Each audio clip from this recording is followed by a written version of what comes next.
Math learning ক্লাসের পক্ষ থেকে সবাইকে স্বাগতম। তো আজকে ভিডিওতে আলোচনা করব ষষ্ঠ শ্রেণীর গণিত বইয়ের দ্বিতীয় অধ্যায় অনুশীলনী 2.3-এর লাস্ট যে দুইটা ম্যাথ ছিল 28 এবং 29, এই দুইটা ম্যাথ নিয়ে আলোচনা করব। তো প্রথমে আসি আমরা যে 28 নম্বর ম্যাথ। তো এই ম্যাথটা একটু বুঝতে হবে আগে যে এখানে দেওয়া আছে কি, যে 28 নম্বরে দেওয়া আছে হচ্ছে 2 জন পুরুষ আর 3 জন বালক এটা হচ্ছে সমান কাজ করে। মানে হচ্ছে আপনার 2 জন বালক পুরুষ যে কাজ করে 3 জন বালক সেই সেম কাজ করে, মানে 2 জন পুরুষ ইকুয়াল হচ্ছে কত, 3 জন বালক, এটা আপনাকে মনে রাখতে হবে। দেন হচ্ছে এখানে বলছে যে 4 জন পুরুষ ও 10 জন বালক এই মিলে হচ্ছে একটি কাজ 21 দিনে করতে পারে, এবং ওই কাজটি আবার 6 জন পুরুষ এবং 15 জন বালক কত দিনে করতে পারে সেটা আমাকে বের করতে বলছে। তো এখন প্রথম যে কন্ডিশনটা দেওয়া আছে সেটার দিকে আগে খেয়াল করতে হবে, যে যেটা আমি যেখানে লিখছি 2 জন পুরুষ ইকুয়াল হচ্ছে 3 জন বালক। তো এখন এইখানে আছে কি 4 জন পুরুষ আছে এবং 10 জন বালক আছে। তো এখন এইটাকে এই যে 4 জন পুরুষ, তো 2 জন পুরুষ ইকুয়াল যদি 3 জন বালক হয়, তো 4 জন পুরুষ ইকুয়াল কয়জন বালক হয়, আর এখানে 10 জন আছে, মানে টোটাল এই 4 জন পুরুষ আর 10 জন বালককে টোটাল বালকে কনভার্ট করতে হবে। আবার সেম ভাবে এই 6 জন পুরুষ আর 15 জন বালক মিলে হচ্ছে কতজন বালক হয় সেইভাবে কনভার্ট করে দেন যদি আমি করি তাহলে এই ম্যাথটা সহজ হবে। তো আমি সেই কাজটাই করব। দেখো এখানে যে 4 জন পুরুষ, 2 জন পুরুষ ইকুয়াল যদি 3 জন বালক হয়, তাহলে 4 জন পুরুষ ইকুয়াল কয়জন বালক হবে, এই 4-এর সাথে যদি আমরা 4 জন পুরুষকে যদি আমরা এখানে 2 জন ইকুয়াল হচ্ছে ধরো 3, তাহলে 4 জন ইকুয়াল কত হবে, 4 জন ইকুয়াল এটাকে 2 গুণ, তার মানে 3-কে 2 গুণ করলে কত হয়, 6 হবে, 6 জন বালক হবে। তো এই 6 জন বালক আর এই 10 জন বালক মিলে হচ্ছে টোটাল কত হবে, টোটাল হচ্ছে 16 জন বালক। আবার এখানে 6 জন পুরুষ ইকুয়াল এখানে কত হবে, 2 জন ইকুয়াল 3 জন আর 6 জন ইকুয়াল তাহলে কত হবে, ঐকিক নিয়মে আমি যদি রাফ করি এখানে যে লিখি যে 2 জন ইকুয়াল হচ্ছে 3 জন, সুতরাং 1 জন ইকুয়াল হবে এই 3/2, আর আমার আছে কতজন, 6 জন। 6 জন ইকুয়াল কত হবে, 3 গুণ হচ্ছে 6, নিচে হচ্ছে 2, এটা একটা কাটাকাটি করলে 2 3-এর ভিতরে 6-এর ভিতরে যায় 3 বার, 3 3-কে 9, তার মানে এই 9 জন বালকের সমান। তার মানে 9 জন বালক আর এখানে আছে 15 জন বালক, 9 আর 12 9 আর 15 কত হবে, 24 জন। এইখানে হচ্ছে তোমার পেলাম হচ্ছে 16 জন। এই 6 জন 4 জন পুরুষ ইকুয়াল যেহেতু 6 জন বালক, সেই 6 জন আর এই 10 জন মিলে পেলাম 16 জন, আর এখানে 6 জন ইকুয়াল পেলাম হচ্ছে আমরা 9 জন বালক, সেই 9 আর 15 মিলে আমরা টোটাল এখানে পেলাম হচ্ছে 24 জন। এখন এই কাজটাই এখানে আরো লিখে করছে, যেমন 2 জন পুরুষের কাজ ইকুয়াল হচ্ছে 3 জন বালকের কাজ, যেটা আমি যে প্রথমে এখানে লিখছি।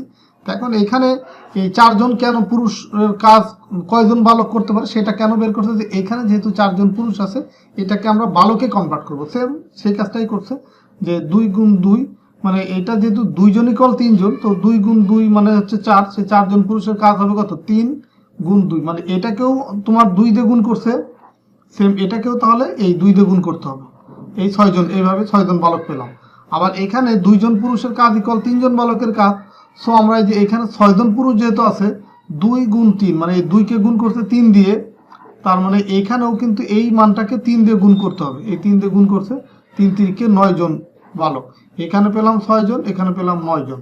তো এখন আমার যে প্রথম যে ছিল 4 জন পুরুষ ও 10 জন বালক, তো এখানে সেটাই লিখছে যে 4 জন পুরুষ ও 10 জন বালক ইকুয়াল তাহলে কত হয়, এই দিকে 6 আর 6 জন পেলাম বালক, আর এটা হচ্ছে 10 জন তো দেয়া আছে, 10 আর 6 16 জন বালক। আবার 6 জন পুরুষ ও 15 জন বালক মিলে 6 জন পুরুষ সমান আমরা পাইছি কত, 9 জন, তো সেই 9 আর 15 মিলে হয় কত, 24 জন বালক। তো এখন আমি লিখতে পারি এখানে, দেখো যে এখানে ছিল কি, যে 4 জন পুরুষ ও 6 জন বালক মিলে হচ্ছে একটি কাজ 21 দিনে করে, তো এই কাজটাই লিখছে যে এই 4 জন আর 10 জন মিলে টোটাল আমি পাইছি কত, এই 16 জন বালক পাইছি এখানে, আর এখানে পাইছি 24 জন। তো এখন 16 জন বালক একটি কাজ করতে পারে 21 দিনে, এটা কিন্তু যে এখান থেকে আমরা পেলাম, তো 21 দিনে করতে পারে। তো 16 জন বালক যদি একটি কাজ 21 দিনে করে, ওই কাজটা যদি একজন বালকে করতে চায় তাহলে তার দিন সংখ্যা কি বাড়বে না কমবে, তার আরো বেশি দিন লাগবে, আর বেশি দিন লাগা মানে কি, এই 16 দিয়ে এটাকে গুণ করতে হবে, মানে 21 গুণ 16। এখন আবার একজনে এই কাজটা করে হচ্ছে এত দিনে, গুণ করার ফলে যে মানটা পাবো সেটা তো দিন সংখ্যা। এই কাজটা যদি 24 জন বালকে করে তাহলে দিন সংখ্যা আবার কমে আসবে, আর কমে আসলে কি হবে, ভাগ হবে। এটা কিন্তু আমরা জানি যে যখনই কমবে মানটা তখন হবে কি, ভাগ, আর যখনই হচ্ছে মানটা বাড়বে তখন হবে গুণ।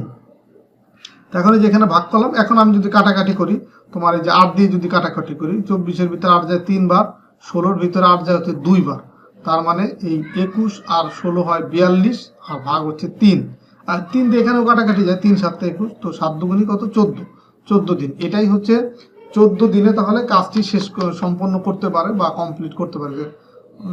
কত দিনে করতে পারে, কত দিনে 6 জন পুরুষ আর 15 জন বালক মিলে তার কাজটি করতে পারে 14 দিন। তা আশা করি তোমরা এটা বুঝতে পারছো। এখানে কন্ডিশন যেটা দেওয়া ছিল ওইটা খেয়াল করে তারপরে এই ম্যাথটা করতে হবে। তো এখন হচ্ছে এই চ্যাপ্টারের লাস্ট যে ম্যাথ, এই ম্যাথটা করবে। এখানে এই ম্যাথ 3টা পার্ট আছে, যে কোনো কাজ আলিফ করে হচ্ছে 20 দিনে আর খালিদ করে 30 দিনে। ধরো তোমাদের এই বাসায় তোমরা 2-3 ভাই বোন থাকতে পারো, তো সবার কিন্তু সক্ষমতা একরকম না। দেখা গেল যে সবার কেউ একটা কাজ সহজে করতে পারে, কারো আবার একটু বেশি সময় লাগে। তো এইখানেও ওই বিষয়টা ওরকমই, যে ধরো আলিফ আর খালিদ, ধরো 2 জন সহপাঠী, তো একজনের এই কাজটা করতে পারে 20 দিনে, আবার খালিদ হচ্ছে ওই সেম কাজই, তার আবার ওই কাজটা শেষ করতে লাগে 30 দিন। এখন তাদের দৈনিক মজুরি যথাক্রমে হচ্ছে 500 টাকা এবং 400 টাকা, মানে যে দ্রুত কাজ করতে পারে তার মজুরিটা একটু বেশি।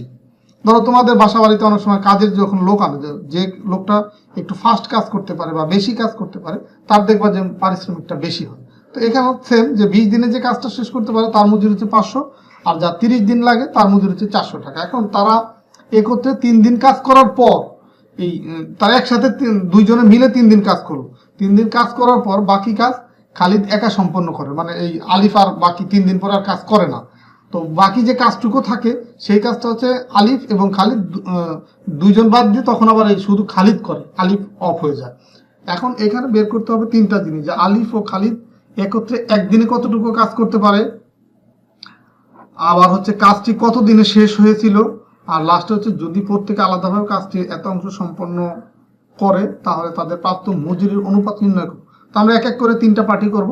প্রথমে ক অংশ করব, মানে ক পার্টটা, যে আলিফ ও খালিদ একত্রে একদিনে কতটুকু কাজ করে। তো এখন এই যে দেখো, যে কাজ এটা হচ্ছে কোনো একটি কাজ বা কোনো কাজ 20 দিনে করে হচ্ছে আলিফ আর 30 দিনে করে খালিদ। তো এই সূত্র ধরেই আমরা একদিনে কতটুকু কাজ করে সেটা বের করব।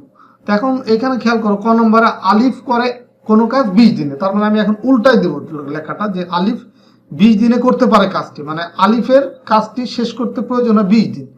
তাহলে 20 দিনে যদি কাজটি শেষ করতে পারে, তো একদিনে সে কতটুকু করে, একদিনে তাহলে 20 দিনের যে কাজটা শেষ করে একদিনে তার চেয়ে কম পরিমাণ কাজ করবে, কারণ একদিনে তার কাজ শেষ হবে না, কাজ শেষ হতে লাগবে তার 20 দিন। তো একদিনে তাহলে করবে কি, টোটাল কাজের 20 ভাগের 1 ভাগ করবে, তার মানে এই 20 দিয়ে ভাগ হবে 1 কে। আর 1 কোথায় পেলাম, এই যে 20 দিনে করতে পারে, মানে কাজটি মানে হচ্ছে সম্পূর্ণ কাজ, আর সম্পূর্ণ মানেই হচ্ছে এখানে আসবে 1। তো এই কারণেই এখানে সে একদিনে করতে পারে 20 ভাগের 1 ভাগ, এটা করতে পারে হচ্ছে আলিফ। আর খালিদ আবার 30 দিনে করতে পারে কাজটি, সুতরাং একদিনে সে করতে পারে কাজটি 30 ভাগের 1 ভাগ। এই 1 কোথায় পেলাম, এই যে কাজটি মানেই হচ্ছে সম্পূর্ণ কাজ, আর সম্পূর্ণ কাজটাকে ধরা হয় হচ্ছে 1, এই কারণে 1/30। তো এখন এই আলিফ করে একদিনে এত অংশ আর খালিদ করে একদিনে এত অংশ। এখন আমার 1 নম্বরের কোশ্চেনটা কি ছিল, যে আলিফ ও খালিদ একত্রে একদিনে কতটুকু কাজ করতে পারে। তো এখন 2 জনেরই একদিনের কাজ কিন্তু আমি বের করে ফেলছি। তো এখন আমরা লিখতে পারি যে সুতরাং আলিফ ও খালিদ একত্রে একদিনে করে কাজটির কত অংশ, মানে টোটাল কাজ থেকে আমরা একদিনের যে অংশটা বের করছি, আলিফের অংশ আর খালিদের অংশ, সেটা আমি যোগ করে দেবো। খালিদ করে একদিনে এই অংশ, আর এটা করে আলিফ করে এই অংশ, আর খালিদ করে 30 ভাগের 1 অংশ। এখন এটা যদি আমি লসাগু করি, এই 20 আর 30-এর লসাগু হয় কত, 60। দেন হচ্ছে দেখো 60 কেন হলো, যে এই 60 হলো এই কারণে যে এই দুইটা লসাগু এমন একটা সংখ্যা হবে যার ভিতরে 20 দিয়েও ভাগ করা যাবে আবার 30 দিয়েও ভাগ করা যাবে। তো সেই সংখ্যাটা দেখো 60 হয়। তো লসাগু কিভাবে বের করতে হয় সেটা কিন্তু আমরা আগের ভিডিওগুলোতে বিস্তারিত আলোচনা করছি প্রথম অধ্যায়ে, তো প্রয়োজনে তোমরা সেটাও দেখে নিতে পারো। তো এখন আমরা যে লসাগু পেলাম হচ্ছে 60, 60-এর ভিতরে 20 যায় হচ্ছে 3 বার। তো 1 আর 3 গুণ করলে কত হয়, 3 হয়, আর প্লাস হচ্ছে এটা, আর 30 60-এর ভিতরে 2 বার, তো 1 আর এই 2 গুণ করলে কিন্তু 2 হয়, তার মানে এটা 3 আর 2 যোগ করলে হয় 5, 5/60। এখন এটা আবার কাটাকাটি যায়, এই 5 60-এর ভিতরে যায় হচ্ছে 12 বার, 5 12 60, তার মানে 1/12 অংশ। এটাই হচ্ছে তোমার প্রথম অংশের অ্যান্সার, মানে কর অ্যান্সার, যে একদিনে তারা দুইজনে আলিফ এবং খালিদ একদিনে করে কাজটির 12 ভাগের 1 অংশ, মানে দুইজনের আলাদা আলাদা অংশ যোগ করার পরে আমি যেটা পেলাম সেটাই হচ্ছে একদিনে দুইজনের সম্মিলিত কাজ। এখন খ নম্বরে বলছে কি কাজটি কত দিনে শেষ হয়েছিল, এই কাজটা কত দিনে শেষ হয়েছিল সেটা বের করবো। এখন এটা কিন্তু আমরা এই ক নম্বরের সূত্র ধরে করব যে আলিফ ও খালিদ একত্রে দেখো একদিনে করা হচ্ছে এত অংশ, একদিনে তারা হচ্ছে দুইজনে মিলে হচ্ছে কাজ করে 3 দিন, আর বাকি কাজটা করে খালিদ একা। তো এখন আলিফ ও খালিদ একত্রে একদিনে করে কাজটির 12 ভাগের 1 অংশ, এটা কিন্তু আমরা ক অংশ থেকে পেলাম। তো সেটা এখানে লিখলাম যে তারা একদিনে করে কাজটির এত অংশ, যেহেতু তারা দুইজনে মিলে কাজ করে 3 দিন, সুতরাং 3 দিনে করে কাজটির কত অংশ, একদিনে যে পরিমাণ কাজ করে 3 দিনে অবশ্যই তার চেয়ে বেশি পরিমাণ কাজ করবে। তো বেশি পরিমাণ মানে হচ্ছে কি, বেশি মানে হচ্ছে আমরা জানি বেশি মানে হচ্ছে গুণ, তার মানে এই 1-এর সাথে 3 গুণ হবে, সেটা একবারেই লিখছে যে আমরা এইভাবে লিখতে পারি 1 গুণ 3, 1 হচ্ছে এই 1 আর গুণ হচ্ছে এই 3। তো এখন এই 3 আবার 12-এর ভিতরে কাটাকাটি যায়, 3 12-এর ভিতরে যায় 4 বার, তার মানে 3 দিনে তারা করে হচ্ছে এই 4 ভাগের 1 অংশ, মানে টোটাল কাজের 4 ভাগের 1 অংশ। এখন টোটাল কাজ মানে হচ্ছে 1 অংশ, মানে সম্পূর্ণ কাজ মানে হচ্ছে 1 অংশ। এখন বাকি কাজ তাহলে কতটুকু, মানে 1 অংশ থেকে টোটাল কাজ বা সম্পূর্ণ কাজ মানে হচ্ছে 1, আর সে করে হচ্ছে 4 ভাগের 1 অংশ, তার মানে বাকি থাকে 1 মাইনাস 4-এর 1। তো এটা যদি আমরা লসাগু করি, এটার এই হয় 4, আর এই 1-এর নিচে কিছু নাই, তার মানে আছে 1। তো 4-এর ভিতরে 1 যায় 4 বার, তো 4 অক্ষে 4, এটা আমরা একটু এখানে দেখাই তোমাদেরকে বোঝার সুবিধার্থে। ধরো এখানে পেলাম 4, 4-এর ভিতরে 1 যায় 4 বার, তো 4 আর এই 1 গুণ করলে কত হয়, 4ই হয়। মাইনাস হচ্ছে 4-এর ভিতরে 4 যায় 1 বার, তো সেই 1 আর এই 1 গুণ করলে হয় 1। এখন এখান থেকে আমরা কি লিখতে পারি, 4-এর থেকে 1 যদি মাইনাস করি 3, আর নিচে আছে 4, এটা কিন্তু একবারে এটা লিখে যে 4 ভাগের 3 অংশ, এটা হচ্ছে বাকি কাজ। তো এই যে বাকি যে কাজটা পেলাম, এই কাজটা কে করবে, এই কাজটা করবো হচ্ছে খালিদ, কারণ 3 দিন পরে তো আলিফ আর কাজ করবে না, তার মানে বাকি যে কাজটা খালিদকেই শেষ করতে হবে। এখন সেটাই যেখানে লিখবো যে খালিদ সম্পূর্ণ কাজটি করতে পারছে 30 দিনে। তো সম্পূর্ণ কাজটি, সম্পূর্ণ মানে হচ্ছে 1 অংশ, 1 অংশ কাজটি করতে পারে 30 দিনে, বা সম্পূর্ণ কাজটি করতে পারে সে 30 দিনে। সুতরাং খালিদ কাজটির এই 4-এর 3 অংশ এটা করতে তার কতদিন সময় লাগবে। দেখো এখানে একটু বোঝার বিষয় আছে, 1 অংশ সম্পূর্ণ মানে টোটাল 1 অংশ মানে কি, সম্পূর্ণ কাজটি তার শেষ করতে লাগে 30 দিন। তো এখন 4 ভাগের 3 ভাগ, তার মানে 1-এর চেয়ে একটু ছোট নয় মানটা। দেখো এটা কিন্তু একটা প্রকৃত ভগ্নাংশ, প্রকৃত ভগ্নাংশ সবসময় 1-এর চেয়ে ছোট হয়, এটা তোমার মনে রাখতে হবে যে প্রকৃত ভগ্নাংশ যেটা, সেটা হচ্ছে তোমার সবসময় 1-এর চেয়ে ছোট হয় মানটা। তো এখন 1 অংশ করতে লাগে হচ্ছে 30 দিন, তো 4 ভাগের 3 ভাগ মানে 1-এর চেয়ে ছোট বা 1-এর চেয়ে অল্প, তো সেই অংশ করতে তার দিন সংখ্যা আরো কম লাগবে, তাইলে যেহেতু 1-এর চেয়ে কম এই মানটা, তার মানে এই তখন কাজটা শেষ করতে 30 দিনের চেয়ে আরো কম সময় লাগবে। আর সেই ক্ষেত্রে তোমার এইখানে যদি প্রকৃত ভগ্নাংশ হয়, মানে উপরের মানটা ছোট, লবের মানটা ছোট, হরের মানটা বড়, যদি এরকম হয় তখন হচ্ছে ডিরেক্ট গুণ করে দিতে হবে, তার মানে 30 গুণ 3/4। তো এখন যদি আমরা কাটাকাটি করি, আর এই মানটা অবশ্যই আমরা 30-এর চেয়ে কম পাবো। এই যে দিন সংখ্যা, এখন 1 অংশ করতে লাগে 30 দিন, আর এখানে ক্যালকুলেশন করার পরে যেটা পাবো সেটা অবশ্যই 30-এর চেয়ে ছোট হবে। তো এখন এটাকে যদি আমরা কাটাকাটি করি, এই 4-এর ভিতরে যায় 2 যায় 2 বার, আর 30-এর ভিতরে 2 যায় হচ্ছে 15 বার। তো 15 আর গুণ 3 গুণ করলে 45, ভাগ হচ্ছে 2, তো 45-কে আবার 2 দিয়ে ভাগ করলে 22.5 হয়। তো এই 22.5 দিনে সে এই খালিদ কাজটির বাকি এই 4 ভাগে 3 অংশ করে, তো এটা করে 22.5 দিনে। আর সে আগের যে 4-এর 1 অংশ সেটা করছে কত দিনে, এটা করছে কিন্তু 3 দিনে। এই 3 দিনে করছে 4-এর 1 অংশ, তার মানে আমি টোটাল তার কাজটি শেষ করতে 4 ভাগের 1 ভাগ শেষ করতে লাগছে তার 3 দিন, আর বাকি 4 ভাগের 3 ভাগ শেষ করতে তার লাগছে হচ্ছে 22.5 দিন। তার মানে সম্পূর্ণ কাজটি শেষ করতে তার লাগছে প্রথমে একসাথে 3 দিন করার পরে যেটুকু করলো 4 ভাগের 1 ভাগ অংশ, আর বাকি 4 ভাগের 3 ভাগ করলো 22.5 দিন। তার মানে তার কাজটি শেষ করতে 3 যোগ এত দিন লাগছে। তো এখন এই যে এখানে পূর্ণ সংখ্যা যোগ করে দিলাম, 3 গুণ 22 যোগ হচ্ছে এই হাফ, তো এটা আমি যদি যোগ করি 22 আর 3 হচ্ছে 25, আর এই হাফ যোগ মানে হচ্ছে 25.5। তার মানে তার কাজটি শেষ করতে এই খালিদের 25.5 দিন সময় লাগে, মানে সম্পূর্ণ কাজটি 25.5 দিনে শেষ হয়েছিল। তো এখন আমরা যাব হচ্ছে পরের পার্টে গ অংশ। তো গ অংশে কি বলছে, যে এখানে দেখো যে গ অংশ বলছে যদি প্রত্যেকে আলাদাভাবে কাজটির 16 ভাগের 1 অংশ সম্পন্ন করে।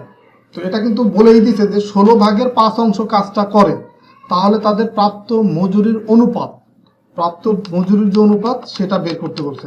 এখানে আলিফও করবে 16 ভাগের 5 ভাগ, খালিদও করবে 16 ভাগের 5 ভাগ। তো সেটা আমরা যে দেখো এখানে লিখছি যে আলিফ সম্পূর্ণ কাজটি করতে পারে 30 দিনে। সম্পূর্ণ মানে কি, যে এক অংশ করে 20 দিনে আলিফ, তাহলে কাজটির 16 ভাগের 5 অংশ করতে তার কত দিন সময় লাগবে। দেখো 16 ভাগের 5, তার মানে কি এই মানটা কিন্তু 1-এর চেয়ে ছোট হবে। যদি আমরা এই 5কে 16 দিয়ে ভাগ করি অবশ্যই 1-এর চেয়ে ছোট হবে, তার মানে তার 20 দিনের চেয়ে আরো কম সময় লাগবে। আর কম হলে কি, কম মানে এটা হচ্ছে যেহেতু প্রকৃত ভগ্নাংশ, তার মানে এটা ডিরেক্ট হচ্ছে এই 20-এর সাথে গুণ করে দিব। ওই প্রকৃত ভগ্নাংশ মানে লব যদি ছোট হয়, উপরের মানটা ছোট হয়, ডিরেক্ট গুণ করে দেব। তো গুণ করলে কি হবে, 20 গুণ 5/16। এখন যদি আমরা কাটাকাটি করি, তোমার এই 4 দিয়ে এই 20 আর 16-র ভিতরে কাটাকাটি যায়। 20-এর ভিতরে 4 যায় হচ্ছে তোমার 5 বার, আর 16-র ভিতরে যায় হচ্ছে 4 বার। এখন 5 5 আর 25, নিচে আছে 4।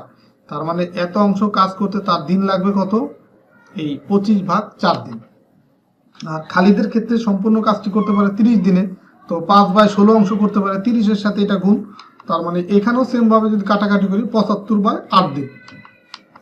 এখন আলিফ ও খালিদের দৈনিক মজুরি যথাক্রমে আলিফের হচ্ছে 500 টাকা, খালিদের হচ্ছে 400 টাকা। এখন আলিফের প্রাপ্ত মজুরি কত হবে, আলিফ কাজটা করতে কত দিন, 25 ভাগ 4 দিনে। তার মানে প্রত্যেক দিনের মজুরি তার হচ্ছে কত, 500 টাকা। তার মানে এই 25 ভাগ 4 দিনের মজুরি হবে তার এই 25/4 গুণ হচ্ছে 500। দেখো এখানে তাই লিখছে যে 25/4 গুণ হচ্ছে 500। সুতরাং এটা ক্যালকুলেশন করলে 3125 টাকা আলিফের।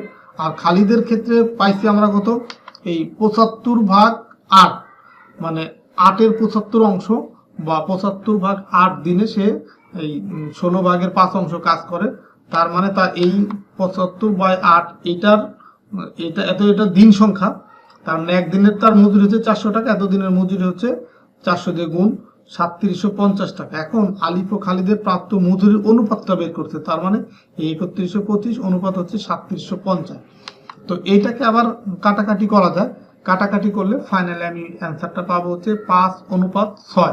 তো তোমরা এটা কাটাকাটি করে নেবা, এটাকে তোমরা যে 5 দিয়ে বা যেভাবেই হোক তোমার ক্যালকুলেশন করেও করতে পারো। এটা হচ্ছে তোমার ছোট ছোট করে তুমি যদি কাটাকাটি করো এইভাবে, যে 3125 আর এইখানে হচ্ছে 3750। ধরো বড় মান দিয়ে যদি নাও কাটো, তুমি করো, এটা 25 দিয়ে কাটাকাটি করা যেতে পারে, তবে 5 দিয়ে তুমি সহজেই করতে পারো, যে 5 এটার ভিতরে কতবার যায়, এটার ভিতরে কতবার যায়, তারপরে আবার যেটা পাবে সেটাকে আবার কাটাকাটি করা যাবে। অথবা তুমি একবারে 25 দিয়ে কাটাকাটি করো, তাহলে কিন্তু তুমি এটাকে এই ফাইনালি তুমি এই মানটাই পাবা। অনুপাত হচ্ছে 5:6। এখানে এই কাটাকাটিটা মেনলি হচ্ছে তোমার এই যে 625 আর কি 3125-এর ভিতরে যায়, 3750-এর ভিতরে যায়। তার মানে 625 দিয়ে যদি 3125-কে আমরা ভাগ করি, তো সেই মানটা পাবো হচ্ছে 5। আর 3750-কে যদি আমরা 625 দিয়ে ভাগ করি, তখন পাবো হচ্ছে 6। তো তুমি একবারে যদি 625 দিয়ে কাটাকাটি নাও করতে পারো, তুমি ছোট মান দিয়ে কাটাকাটি করেও ফাইনালি এই মানটাই পাবা, 5/6। এবং সেটাই হচ্ছে অনুপাত, যে 5:6। এটাই হচ্ছে আলিফ এবং খালিদের প্রাপ্ত মজুরির অনুপাত।